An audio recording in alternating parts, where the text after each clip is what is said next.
Hello అండి, నమస్తే. నేను మీ doctor Savitha, consultant surgeon, Neeraja hospital. So ఇవాళ మన దగ్గరకు ఒక పేషెంట్ వచ్చారు. తను ఒక 7 months బ్యాక్ మన దగ్గరకు వచ్చారనమాట. Infertile male. తనకున్న ప్రాబ్లం ఏంటంటే వారికోసిల్, అంటే బీజాలు మొత్తం వాపు వచ్చేసాయి, పిల్లలు పుట్టట్లేదని చెప్పి వచ్చారు. సో తనకు మనం సర్జరీ చేసాము. ఇప్పుడు గుడ్ న్యూస్ ఏంటంటే తన వైఫ్ ఇప్పుడు 8 weeks ప్రెగ్నెంట్. సో ఇప్పుడు అసలు వారికోసిల్ అంటే ఏంటో చూద్దాం. వారికోసిల్ అంటే ఏంటంటే బీజాలలో ఉన్న రక్తనాళాలు మొత్తం వాపు వచ్చేస్తాయి అనమాట. అంటే వెయిన్స్ మొత్తం వాపు వచ్చేస్తాయి. దీన్ని మనం వారికోసిల్ అంటాం.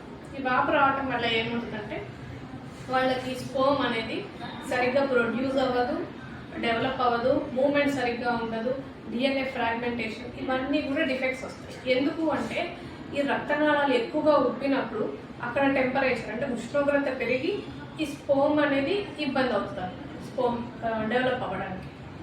సో ఇది కారణం.